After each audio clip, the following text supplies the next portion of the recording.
¿Qué tal, mi gente? It's Vicky Diaz-Camacho, your co-host, and we're glad that you're here to wrap up the final episode of the season.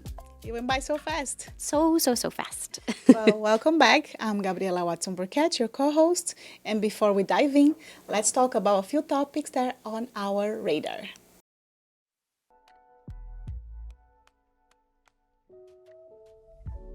So I've been thinking a lot about this rough job market because it's particularly volatile.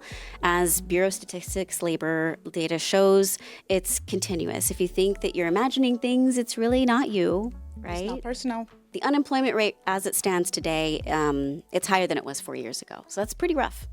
Exactly, and it's rougher for the underserved communities. Exactly. Philadelphia's workforce has been shaped by Black and immigrants workers for decades. Nearly 48% of city employees are Black, and about 1 in 5 workers is foreign-born, according to the Pew Charitable Trusts, Vicky. Immigrants have driven about a third of the city's labor force growth since 2010. So we're talking about decades now. Yes.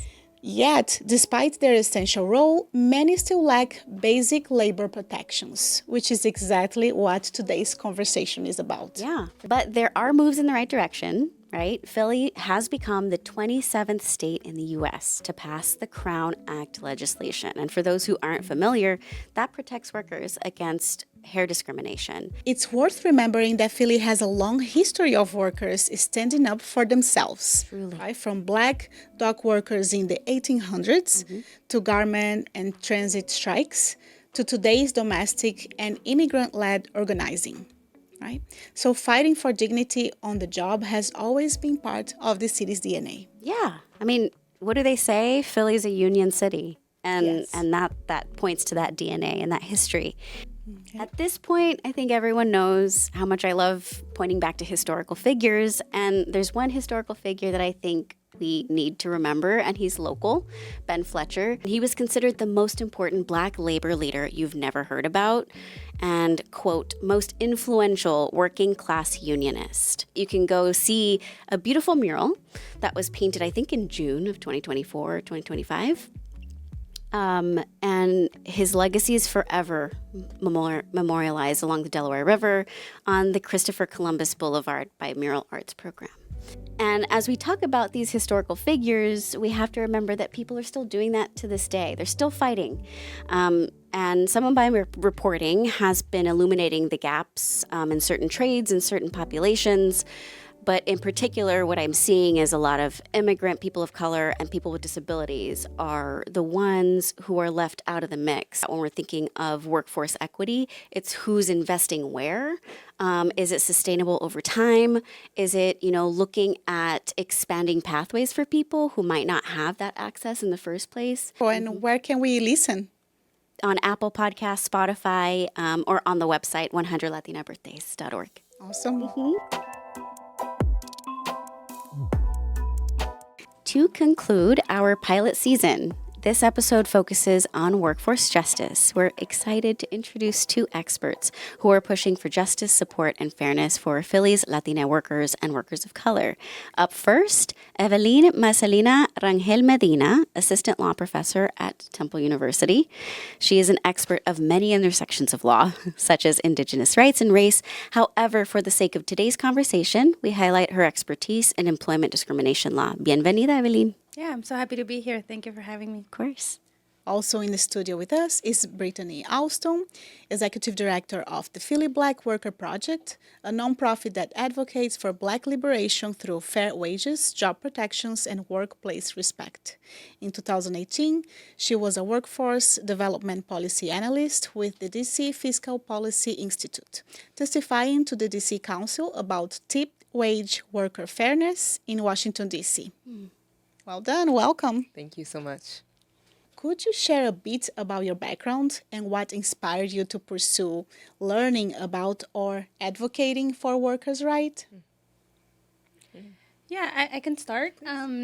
So for me, I grew up in a undocumented, primarily Mexican American community in the United States, and so I used to work with my mom cleaning houses on the weekends and the summers, and so I was able to really experience kind of both communities, how the very affluent communities in her that she worked for experienced life and how people in my community experience life, and know that, and seeing that difference, I started building this kind of ideas, or seeing that difference, I started building kind of a sense of justice that our communities deserved so much more than what we were given, especially given the labor and the contributions that we do for this country. Yeah.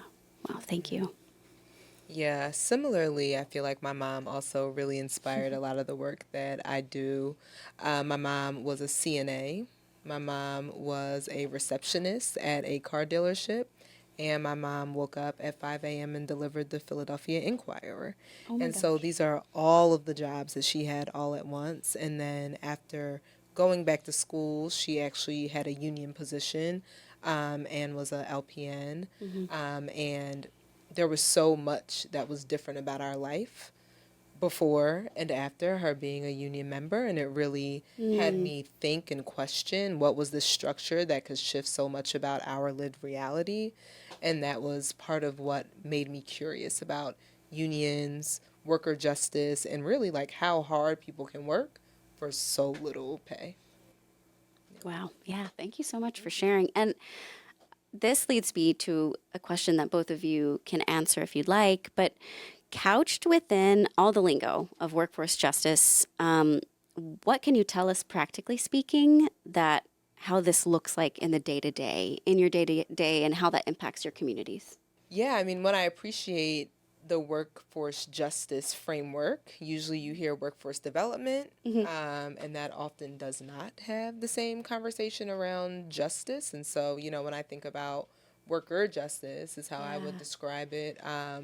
I think about all of the things that happen to people when worker justice is not present, whether that's wage theft, whether that's retaliation. And I think retaliation can exist because of all forms of marginalization, right? It can be your immigration status, it can be your gender, it can be your sexuality, it can be, your blackness, it can be your status as a mother. There's so many different ways that people exist on these different margins, and bad employers and often employers period take advantage of those different forms of marginalization and extract from people's labor because of it. And so I think for me, that means taking away the ability for employers to exploit workers, take advantage of workers, and the inverse of that, I think, is worker power. While I was in law school, I had the idea that I wanted to become a law professor because the law felt really small for the type of justice that I believe workers and people of color and people who have been historically excluded from access to power, at least structural power, you know. So the advice I got was, just go to a clerkship with a fancy judge. And instead of that, I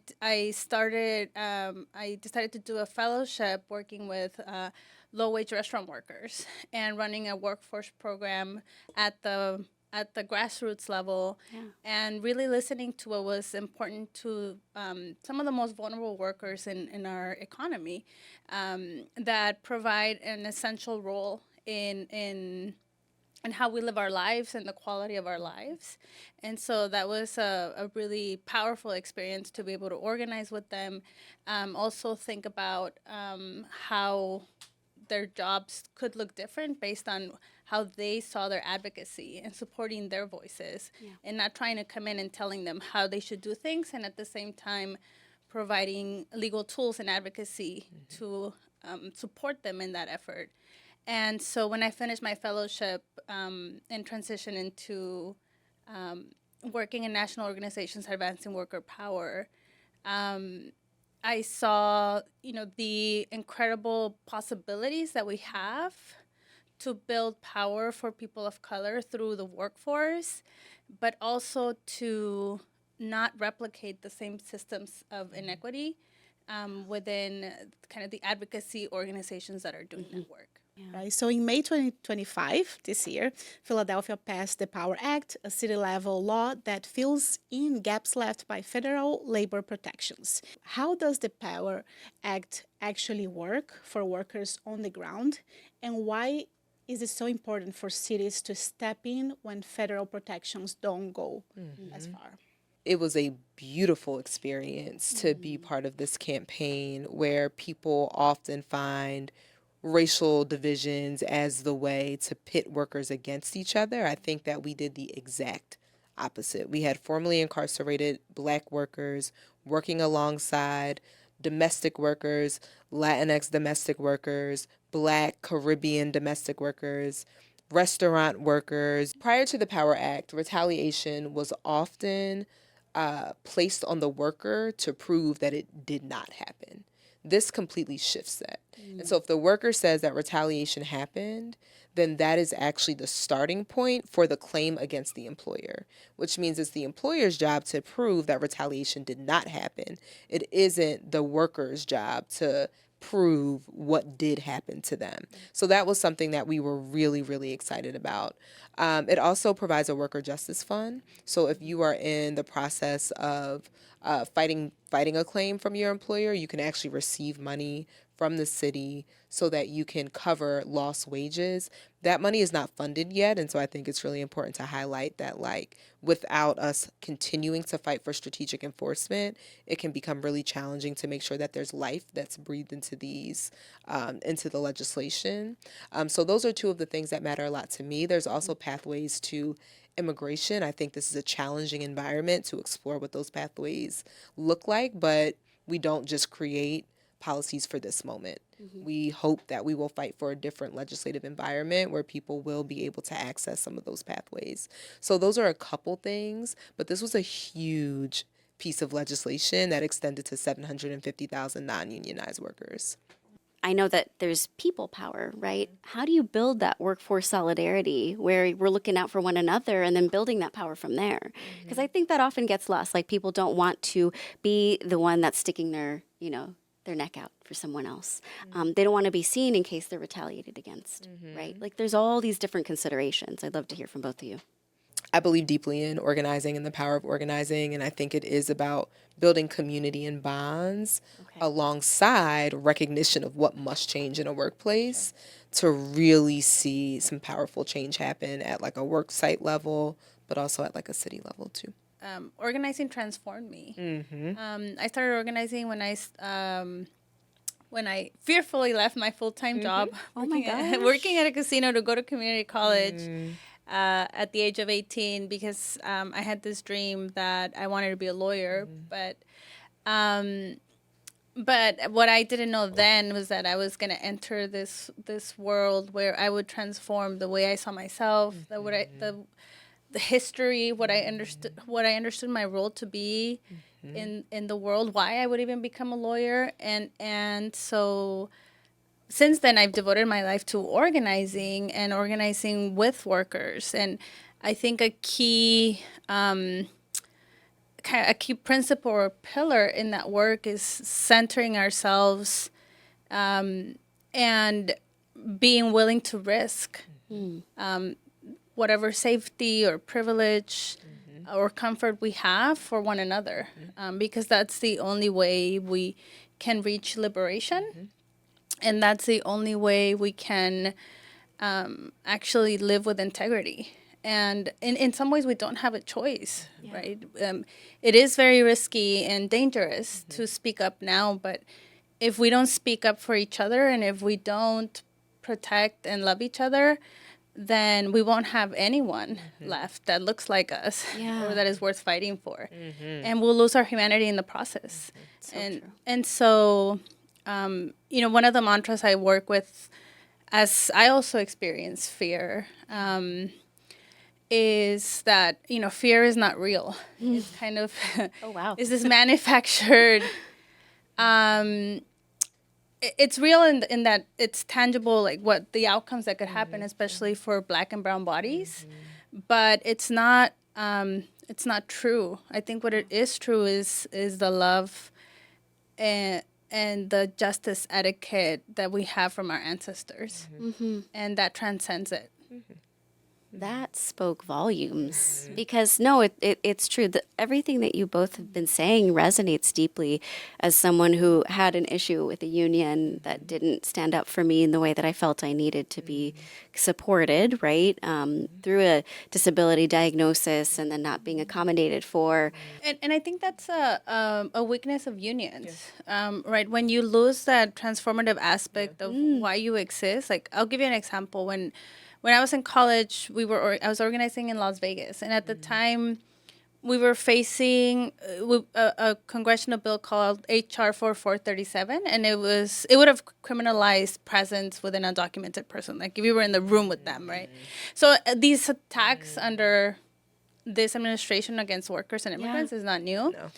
And so we started organizing and closed down the entire Las Vegas Strip on May 1st, 2006, with like hundreds of thousands of people marching. Wow. But before the march, the union started telling workers do not walk out on May 1st. Even though their livelihoods were going to be put at risk, right? Our whole families were being criminalized. But the workers stood up against the union, and we ended up the next day getting a call from the top congressional leader saying, like, this bill is done.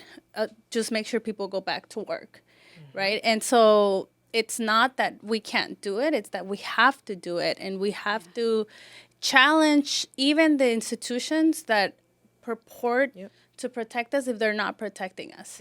And so, okay, there's a leadership in the union. There's no leadership in the union without the union members, right? Without the workers. Yes. And so I think there is like a need for us to be transforming, again, how our framework of why these things existed, right? And so I am standing up for you because I know that if they will do it to you, they will do it to me, so we can't let it happen to you.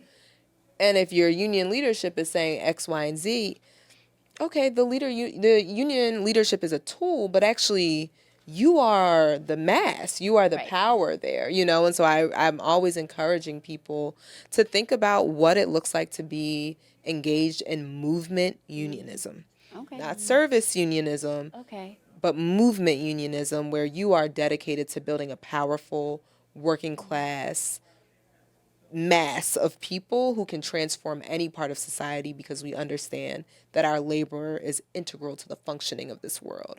And that's very different than me existing in a union and being like, can you get me this? Can you get me that? Right? When that is not the workers' fault. Right. But that is The mentality. it is the mentality of how people run a union, and there is a need to not be like, what's good for the boss is good for me, but to be like, what's good for the workers in mass through democratic processes and decision making is what's actually good for all of us. That makes so much sense, and that you know your work, Brittany, it's living proof that you can also contribute without being a union, right? Like you guys were saying, alternative ways to generate accountability of workers or support workers. Why did you decide to start your project? I think I decided to start this project alongside a lot of other folks because we recognized that there were some shifts in the economy happening, where we would say that the workforce is very fissured, in that there are lots of industries that now exist as a subcontracting unit or as a non-traditional unit or component of a workplace. And so as compared to me going to work and being like, the place that I went is my boss, now it's like, well, I go to a place that sends me to a job that then is also my boss alongside this other entity. But if something happens, everybody's like, I wasn't the one at fault, right? And so what I was interested in exploring alongside some of the founders of the organization was like, what is the nimble organizing vehicle that allows us to organize workers to demand a shift in a very particular sector of the economy who are under organized because there's no organizing infrastructure for them right now. And that's how we landed on this project. There are not loads of temp workers and unions. There's some union language that might cover temp workers, right? But if I go to another site, that all disappears. And so there does still need to be a group of people organizing particular workers. And the reason it really mattered to me, this group of people, is because, one, Black folks are coming home from jail and going directly into temp work. Immigrants are coming to this country, not able to find jobs, and they're going directly into temp work. Moms are trying to get back in the workforce. They can't find the jobs that they need. They're going into temp work. And so we have this like faux solution to the issue of our economy popping up, which is temp and gig work, but people are not being organized. And so then it just allows for a lot of extraction to actually happen. Our goal is to be filling that gap and building that working class solidarity based on this analysis that like people are intentionally not organizing certain groups of people as there are particular like proliferations of a specific form of work happening in the city. Yeah, that makes a lot of sense because all these gigs, right, the gig economy sometimes is packaged as something flexible. Oh, so convenient. You can be an Uber driver. You can be, as is beneficial to a worker to have multiple jobs, Or but it's an expectation. it's a detriment. It is, yeah. Because you have zero health care or support or benefits, and now you have to work many jobs to make make a living. Yeah. Yeah, there's no balance. Yep. Yeah. And I think we're in a time where, as we were talking about earlier, I think we're in a time with where there's a lot of fear, but I also see a lot of possibilities, right? And I think for me, the model is always going to, so where are the people who have survived the worst of the worst? How do they do it? And if you just look at, for example, undocumented immigrants who are escaping failed economic nation-state policies, or we call it poverty, right? Yeah. But it's really the nation-state wasn't able to sustain economic security for them, and they made like the most incredible journeys to come here and for work. And to sustain and support their families. And so that's where the answer lies. So I do think we have to organize differently. These how we build power has to look different because power has restructured itself structurally so that we can't use the traditional models of union organizing to organize, for example, temp workers because unionization doesn't exist there. Or restaurant workers, right? We're projected to become an economy that's primarily service-driven. And yet, I don't know, it's a very small percentage of the restaurant industry is unionized. And so we have to think about alternative ways to protect each other and to build power and increase wages across the economy. Absolutely. Well, and I think this all points back to this idea that folks don't recognize their power, they don't know it, or there's been instilled this sense of apathy. And that might be because you're relying on this check to get, to pay rent, to help your family members, XYZ. So I just want to think about what the light at the end of this dark tunnel might look like, and what you see or what you seek. We have a liberatory energy that I really do agree deeply with that comes from our ancestors. There's a reason that the NLRB carved out very specific industries. It is the industries that were Black and brown, domestic workers, right, as the legacy of enslaved Africans taking care of white women and white families. Farm workers is the legacy of Mexican workers, right? And so we see that there's very specific ways that they are threatened by our power because it's not ours. And so I think it's really important for us to be able to differentiate between that. And I think what's on the other side of that is a world that we've never built before and that we are constantly world making. Our organization, we're always saying that we're world building. So our community events, we're trying to figure out what it'll feel like when we get to the other side. When we work in coalition, we want to know what the multiracial working class vision is. So we work together to pass the Power Act. And in our celebration, we start seeing glimpses of what this other world will look like. And so I don't know exactly what it looks like, but I know that like our work is to plant the seeds so that as it grows, people start shaping the vision based on what they start seeing grow, Love that. what they start seeing blossom.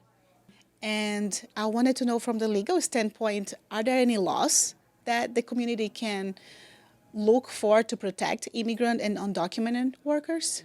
So we are in the middle of a third reconstruction, right? The first reconstruction was when we legally abolished enslavement as an economic system that was supported by laws at the local, state, and federal level. And at least federally, we said we're not going to do that.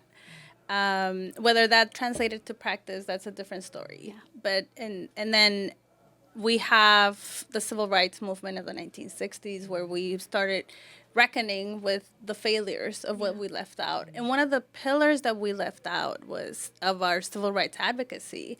And I think it's manufactured and intentional is we conceded immigrant rights as not civil rights. And so now when we have these desperate, incompetent men like Donald Trump who vie for power, they attack our weaknesses, which is that our laws do not protect undocumented immigrants.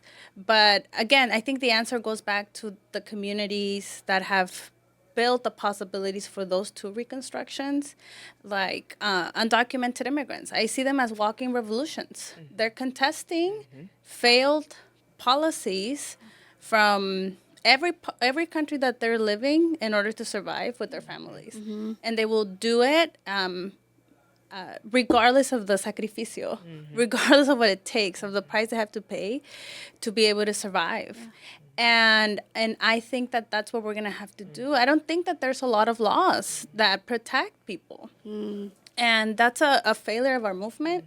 But it's also a testament of the deep power imbalances that were built into the system to be able to exploit these workers. And then that serves as an anchor to continue suppressing wages across the economy for other workers, for women, for LGBTIQ folks. Just it serves as an anchor to suppress everybody's rights.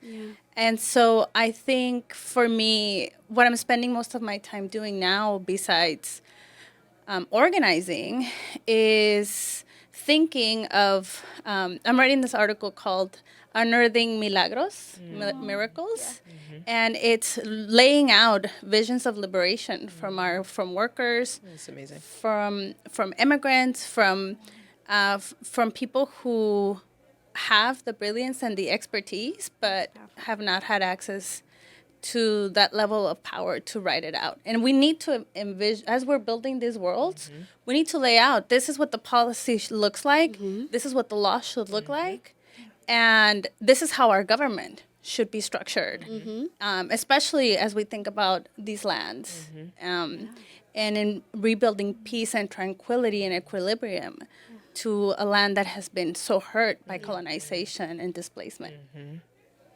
That was beautiful. Beautiful. Thank you so much for being here and sharing of your heart. Seriously, thanks. Thank you. Yeah. Thank you. Come back anytime. Gracias. Yes. Well, it has been so wonderful putting this show together with you and having everyone join us and to be working with you, Gabriela. Seriously, thank you. Thank you, Vicky. Yeah. It's been a pleasure. Thanks so much. So please make sure to check out all of our episodes on intimedia.org, and you can find them on Spotify and YouTube. Yeah, that's right. Muchas gracias a todos. Muchas gracias, Vicky, Lamont, who is behind Yes, the computer. Lamont. We appreciate your support, so tag us at News by Inti Media.